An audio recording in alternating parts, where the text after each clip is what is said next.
I cheated while he planned our future. Then he exposed me to the whole world. Chapter 1, The Perfect Visit, and a Guilty Heartbeat. I'm sitting here at 3 in the morning, typing this whole mess out while Hayden sleeps beside me like nothing happened. Like my entire world didn't just get turned upside down by a random number sending me screenshots. I'm Amy. I'm 23. And until today I thought I had this whole relationship thing figured out. Me and Hayden had been doing long distance since he graduated. He just flew me out here for the holidays and honestly he's been amazing. Fancy mall dates, shopping sprees, romantic dinners. The kind of boyfriend girls dream of. But while I smiled and posed for pictures and played the part of the grateful girlfriend, inside something was cracking. Being here felt different. Not bad, just different. Like we were pretending to be something we weren't. Like he was trying to build a future and I was still figuring out who I was. Back home I'd been exploring, meeting new people, living life. Some of it wasn't exactly girlfriend appropriate. But it made me feel alive. Free. Like myself. Not half of a couple. And maybe that's why I wasn't more careful. Maybe some part of me wanted to get caught. So when my phone started buzzing with texts from an unknown number, I knew. I didn't even need to open it to feel my stomach drop. But I did open it. And I wish I hadn't. Because staring back at me were screenshots of me and Remy. Our conversations. My venting. My flirty messages. Even pictures. Things I thought were private. Things no one should have had. And now, I'm sitting here in the dark, heart pounding, watching Hayden breathe peacefully beside me, while I wait for everything to fall apart. Because it will. And part of me thinks, maybe I deserve it. Chapter 2, The Screenshots That Shattered Everything. The texts came fast, one after another, like punches I couldn't dodge. Each one worse than the last. There were screenshots of me venting about Hayden. Saying I felt trapped. That I wasn't sure I even wanted to move in with him after graduation. That sometimes I wished he'd just break up with me so I wouldn't have to do it. And then there were the pictures. Of me and Remy. Laughing. Dancing. Kissing. I could practically feel my throat closing as I scrolled through them. This wasn't just some anonymous threat.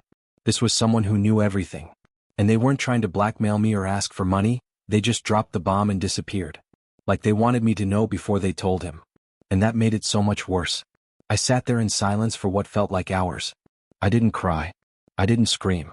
I just stared. Because deep down I already knew I'd crossed a line I couldn't uncross. And the worst part?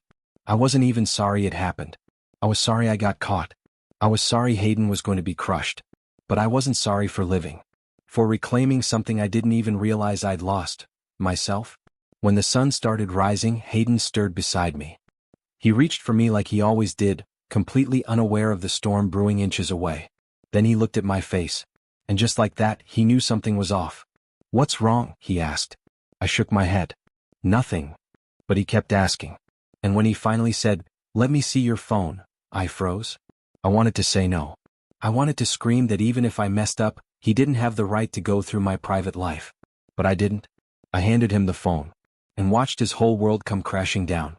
Chapter 3, No tears, no rage, just goodbye. He didn't yell. He didn't scream. He didn't even raise his voice. Hayden just sat there. Scrolling. Reading. Breathing. Like each line of text was another nail in the coffin of who he thought I was. When he finally looked up, his eyes weren't angry, they were empty. Like the part of him that loved me had quietly shut down. He asked one question, "Is it all real?" And I said yes. Not because I'm brave, but because lying now would have been crueler than the truth. He asked how long. He asked if I ever really loved him. And I didn't have a clean answer. 'Cause yeah, I did love him. But not the way he loved me. Not the way someone plans a life around another person. More like, I loved the version of us that didn't exist anymore. The part that gutted him most wasn't the affair. It was the words. The things I said to Remy. The honesty he never got. He told me it felt like he'd been dating a stranger for 3 years. That everything we shared was a lie. I told him I wasn't performing. I was just trying to be the girlfriend he deserved. Trying to be the girl who wanted the future he was so busy planning. And maybe that was my mistake. Because after hours of silence, of awkward stares and dry-throated explanations, Hayden stood up, grabbed his phone and said just one thing. "Your flight home's tomorrow. As planned. No fight. No drama. No second chance. Just logistics." And when he left the room I finally started to cry. Not because I lost him. But because I knew I'd never meant to. Chapter 4, Unwanted Luggage and Viral Shame. He booked me an earlier flight. packed my things without asking, called a car. And not once did he look at me like I was someone he used to love. The house felt colder by the hour. Every movement from him was quiet, calculated, efficient. Like he was checking boxes to erase me. I wasn't Amy, his girlfriend of 3 years. I was a mistake he needed out of his life. He was polite. Offered me water. Asked if I wanted something to eat. But there was no eye contact. No accidental brush of hands. No emotion. Just vacancy. I kept trying to talk. To explain. To maybe pause the spiral long enough to see if we were really done. But he didn't want any of it. He just said, "There's nothing left to say." The ride to the airport was worse than anything. He came with me, sat in the car, looking out the window like I wasn't even there. I wanted to scream. To cry. To make him feel something. But he was already gone. When we got to security, I tried to hug him. Just something. Some kind of human moment after everything we'd been through. But he stepped back. Like I was contagious. And that's when I broke. Tears. Ugly ones. The kind I couldn't hold back. He just nodded and said, "Take care of yourself." Then he turned and walked away. No movie moment. No dramatic goodbye. Just a disappearing figure in a terminal while I stood there, shattered and holding a boarding pass like it was the only thing tethering me to reality. I thought that was the worst part. But I was wrong. Because the real fallout hadn't even started yet. Chapter 5, Freedom's Price, and the Internet's Verdict. Coming home felt like stepping into someone else's life. At first I thought I'd be fine. I told myself I did what I had to do. That I was finally free. That I could start fresh. And for a while I believed that. I went out more. Focused on school. Spent time with Remy, who, at the time, still acted like we were building something real. I thought I'd dodged the worst of it. Until Hayden's sister spotted me at the grocery store. She looked at me like I was dirt on her shoe.